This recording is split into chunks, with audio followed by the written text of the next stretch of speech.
Terra ainda carrega a marca dessa dinastia mortífera.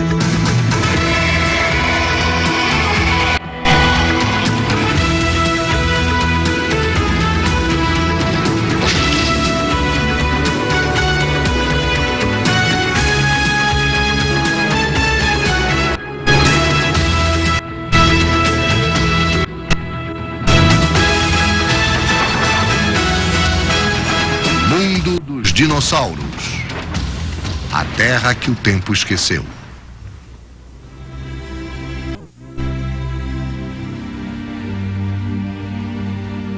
Poucos organismos vivos floresceram aqui, entre os montes e planaltos estéreis da bacia de Karoo, na África do Sul.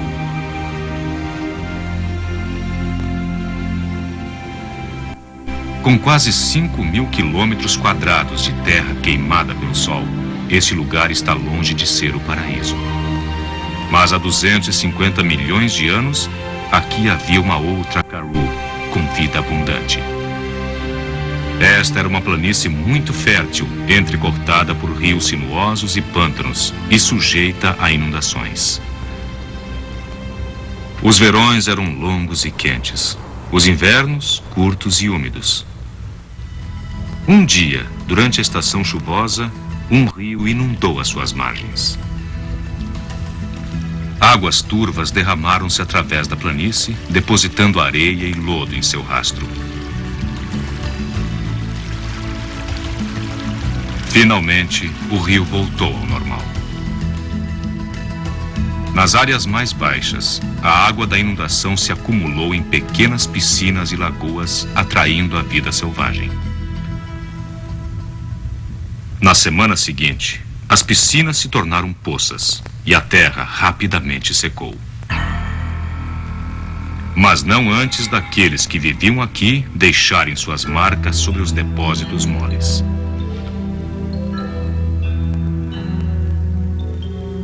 O sol assou essas pegadas, fazendo com que ficassem duras como pedra. Então, dentro de alguns dias, uma segunda inundação selou permanentemente as pegadas, sob outra camada de arenito. 250 milhões de anos mais tarde, a erosão exporia finalmente as pegadas aos homens do século XX.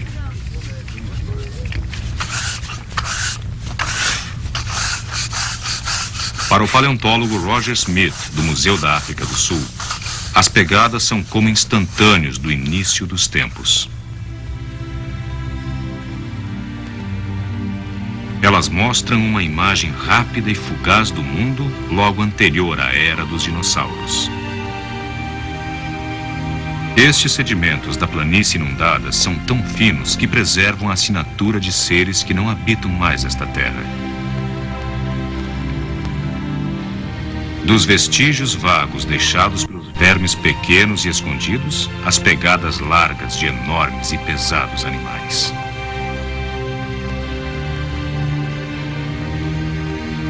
Muitos dos criadores destas trilhas foram identificados através de descobertas fósseis. Uma trilha antiga levou Roger Smith em uma jornada de volta ao passado. Eu primeiro a vi de manhã com luzes em ângulos baixos. E eu podia sentir que fazia parte de um ambiente muito antigo. Isto fez com que eu me arrepiasse, fez os meus cabelos se arrepiarem. Eu estive nas trilhas, coloquei meus braços e pernas sobre as 4 pegadas e pude sentir como era um dinocéfalo. Aqui temos uma fantástica trilha de um dinocéfalo, um réptil do tipo mamífero enorme e pesado. E podemos dizer, sabemos isso por causa dos fósseis dos corpos, que este tinha dedos das patas longos e retos e um comprimento de 2,5 metros. Eu vou tentar demonstrar como esta trilha pode nos indicar como este animal andava. As patas da frente caminhariam assim, 1, 2, 3, 4, e ele deslocaria o seu corpo para colocar o 5º dedo.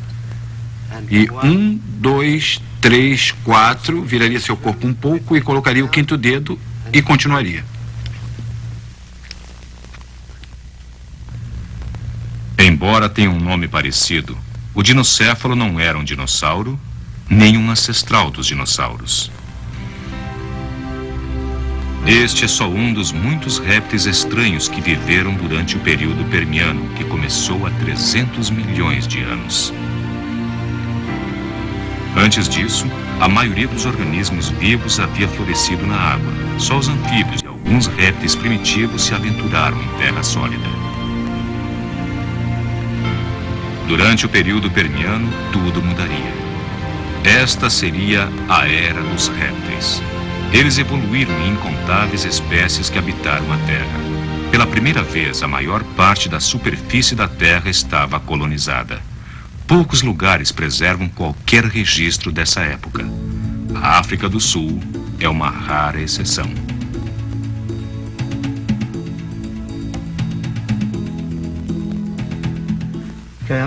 Ok, vou tentar retirar este crânio da rocha com meus dedos. E se não se mover, eu vou tentar tirá-lo com um martelo. Mas tentaremos. E é um rápido movimento. É assim, está saindo. Posso sentir ele se mover. Já saiu, ok? Poucos olhos treinados conseguiram descobrir este pequeno crânio. Este espécime é chamado de cistacéfalo, ou cabeça de caixa. Como o dicinodonte é ainda mais representativo da revolução dos répteis. Durante a Era Permiana, um grupo de répteis passou por grandes mudanças. Eles se transformaram mais e mais em mamíferos. Estes répteis mamíferos evoluíram em uma posição mais vertical e com um metabolismo que era provavelmente mais de sangue quente. Mas talvez seu maior avanço apareça nos dentes. Nos répteis mais antigos, os dentes eram todos do mesmo tamanho e forma. Mas estes répteis evoluíram com dentes diferenciados para tarefas especializadas, tais como rasgar, cortar e triturar. Esta mudança na dentição permitiu que um réptil do tipo mamífero, este braquiocéfalo do tamanho de uma vaca, se tornasse o primeiro herbívoro terrestre. Também permitiu a outros que se tornassem seus predadores. Este dente canino foi encontrado enfiado no corpo de sua vítima. Durante o período Permiano, a dança mortal do predador e sua presa se espalhou através da terra em um drama que continua até hoje.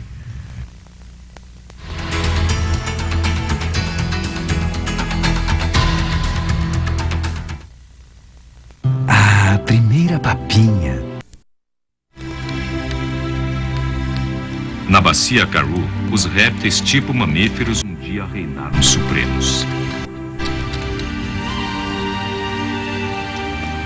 Cada novo fóssil ajuda Roger Smith a construir uma imagem do ecossistema destes animais. Este é um animal chamado raquiocéfalo. Era um herbívoro do tamanho de uma vaca, pastava nas planícies de Karoo há 250 milhões de anos. Não tinha dentes. Tinha um bico como uma carapaça de tartaruga coberto com material caloso e sua mandíbula inferior triturava a folhagem para frente e para trás. Está deitado aqui com a cabeça e sua mandíbula inferior no lugar. Se este animal foi morto ou se morreu por causa natural ou devido à aridez, é muito difícil dizer neste estágio. Mas esta desarticulação na extremidade traseira, onde está a pelvis e as pernas, onde estaria a parte traseira, esta parte foi dilacerada, mas não destruída completamente, e isto é um grande indicativo de ação carnívora, uma ação típica de algum animal que se alimenta de carniça, dirigida à perna. Só existe um candidato ao título de carnívoro dessa época, o gorgonopsiano. O gorgonopsiano tinha pernas longas e dentes de tigre, e era muito rápido e feroz. Foi o primeiro predador da Terra. Roger Smith ainda não tinha percebido como a mandíbula do gorgonopsiano poderia ser tão poderosa até se deparar com alguns fósseis bastante incomuns. Nós não estávamos seguros se ele era capaz de triturar ossos, até que começamos a encontrar coprólitos, que são excrementos fossilizados que continham ossos. E aqui está um coprólito carnívoro desta área, não muito longe daqui, que dentro contém claramente grandes pedaços de ossos e pequenos fragmentos. E em volta a este material trançado e verde, que em coprólitos modernos, em excrementos carnívoros, seria o material da pele do animal.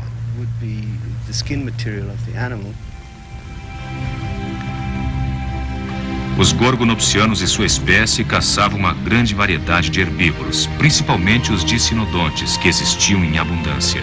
Esses répteis tipo mamíferos variavam do tamanho de novilhos até o de vacas e ocupavam as áreas desde as planícies altas até as margens dos rios.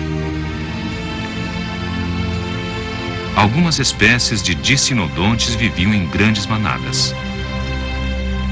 Outros se refugiavam debaixo da terra. Cavavam tocas que eram preservadas quando as águas das inundações as enchiam de depósitos que mais tarde endureciam. A arquitetura em espiral das tocas mantinha o ar em circulação e estabilizava a temperatura interior. Aqui, os dicinodontes viviam sós ou em pares. Alguns, como estes dois, até morreram aqui, submersos por águas da inundação enquanto dormiam.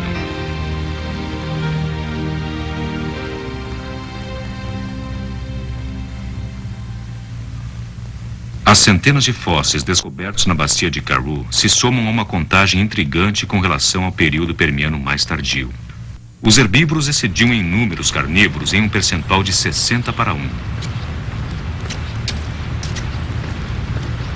Este mesmo percentual ainda se aplica aos ecossistemas atuais, diz Bob Baker, paleontólogo da Universidade do Museu Geológico do Wyoming. O que torna a última fase do período permiano incrivelmente notável é que, pela primeira vez, nós temos um ecossistema moderno. Temos um predador claramente identificado, o gorgonopsiano. Ele tem o mesmo tamanho, a mesma força e eficiência ecológica de um tigre. E temos os grandes animais que se alimentam de plantas, ocupando os papéis do antílope, dos cervos e hipopótamos, os predadores nos rios e lagoas, pequenos animais que se alimentam de besouros e onívoros. Substitua os mamíferos de hoje pelos répteis do período permiano. Imagine os temíveis gorgonopsianos espreitando suas presas, as grandes manadas de dicinodontes em seu pasto. E nos rios, os crocodilos primitivos, os anfíbios e os peixes.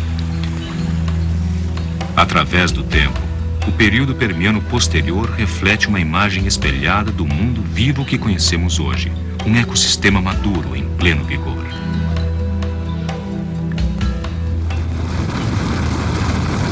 Mas ele estava condenado, destinado à destruição. Há 250 milhões de anos, a flor do período permiano foi extinta em um mar de mudanças que devastou a Terra. O curso da evolução seria alterado para sempre pelo grande cataclisma da história da vida.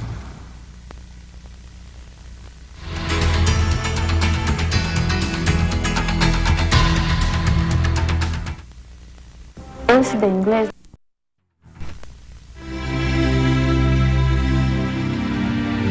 Há 250 milhões de anos, a Terra era um lugar desolado. Tanto na Terra quanto nos mares, quase todas as espécies haviam desaparecido. O período permiano se tornou a extinção permiana. As mudanças na crosta terrestre ou o movimento continental podem ser os culpados. Através do curso do período permiano, os continentes da Terra aglutinaram-se em uma grande massa de terra chamada Pangeia. Inúmeros quilômetros de costas foram destruídos. Mares internos desapareceram. Grandes florestas transformaram-se em desertos áridos. A Pangeia se estendeu de polo a polo e talvez tenha deflagrado uma série de períodos glaciais. Ou talvez o período permiano tenha terminado em fogo. Uma erupção vulcânica maciça na Sibéria pode ter lançado uma quantidade suficiente de dióxido de carbono para desencadear um efeito estufa mortal. Mesmo o ecossistema mais saudável seria muito afetado se vários desses eventos cataclísmicos ocorressem simultaneamente. Estas criaturas fascinantes do período Permiano eram adaptáveis e tinham poder de recuperação, mas nem tanto. Sejam quais forem as causas exatas, com o colapso do ecossistema Permiano, o reinado dos répteis tipo mamíferos chegou ao fim.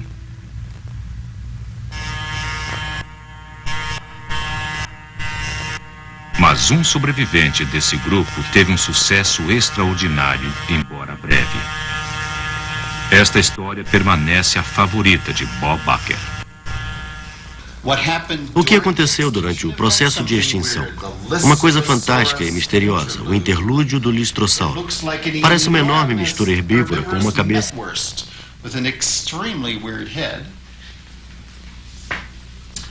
Olhos no topo da cabeça, grandes presas, e toda a face como se empurrada para trás. E mesmo assim, ele tinha um modo muito eficiente de mastigar, triturando plantas mais duras. Estes animais podiam pesar de 90 a 270 quilos e estiveram em toda parte em grande número. Na África, na América do Sul, Antártica, Rússia, na Índia, em toda parte. Esses estranhos herbívoros eram tão abundantes que uma camada inteira de rocha fossilizada na bacia de Karoo foi intitulada Zona do Listrossauro. Os listrossauros se espalharam em grande profusão pela antiga massa de terra da Pangeia. Por um período, eles foram as maiores criaturas a andar sobre a terra. Nenhum predador com mais de 1 quilo pôde importunar seu reinado. Mas mesmo assim, os listrossauros foram extintos misteriosamente após 2 milhões de anos.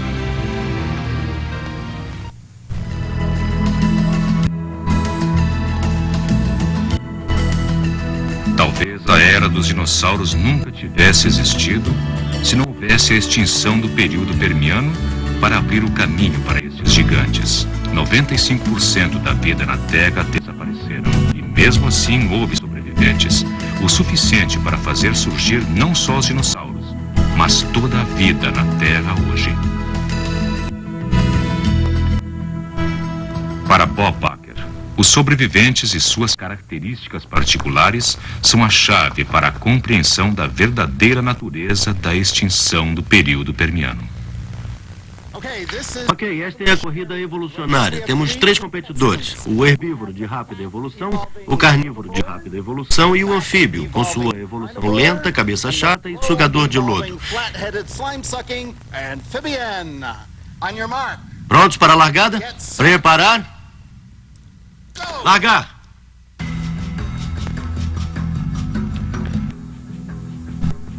Para Baker, o fator importante na extinção não é um agente externo como o clima ou o vulcanismo, mas o padrão de evolução de uma espécie. Se você evolui rápido como este herbívoro e este carnívoro, produz muitas espécies e se adapta de muitas formas diferentes. Mas você não estará preparado para uma extinção em massa. Nada poderá prepará-lo para isso. Se você evolui devagar e alcança o seu objetivo, não se adapta, não muda, acaba por sobreviver a essas crises terríveis. Neste caso, estão os ancestrais permianos dos crocodilos atuais. Por que o anfíbio sugador de lodo sobreviveu à última crise permiana? Uma chave para esta resposta são os crocodilos e jacarés. Eles são predadores anfíbios vivos sugadores de lodo e são virtualmente imortais. Por quê? Uma coisa que eles não fazem é viajar. Você dá uma ponte de terra para um jacaré ou um crocodilo e ele ficará em sua área. Não irá para outro continente. Se você der uma ponte de terra para um tigre dente de sabre ou para um tiranossauro rex ou um gorgonopsiano, estes predadores grandes e inquietos de rápida evolução acabarão se espalhando de um continente para outro. E esta é a atitude mais perigosa que se pode tomar, porque se você se espalha, acaba encontrando novos predadores e novas presas, novas doenças. Viajar é o mesmo que morrer em evolução. Permanecer no local é sobreviver. Esses répteis do tipo mamíferos talvez tenham sido vítimas de seu próprio sucesso evolucionário ao se espalharem através da Pangeia. Para os ancestrais dos crocodilos, o poder de permanecer no mesmo lugar garantiu o sucesso deles. Mas algumas dessas criaturas deixariam os pântanos. Logo após o final do período Permiano, um predador de 1 metro de altura, chamado Euparqueria, embarcou em um caminho evolucionário rápido. E deste surgiram os dinossauros. Carnívoros e herbívoros, predadores e presas. Eles se espalharam pela Terra. O reino dos dinossauros foi como uma imagem espelhada do período Permiano de várias maneiras. E há 65 milhões de anos, esse período também terminou em uma extinção em massa.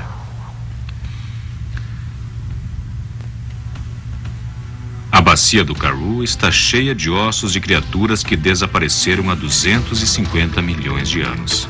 Elas não foram as únicas. De todas as espécies que viveram na Terra, 99% estão extintas. Assim como os cientistas exploram a vida e a morte no período Permiano, talvez possam desvendar os segredos de 1% das espécies que tiveram melhor sorte.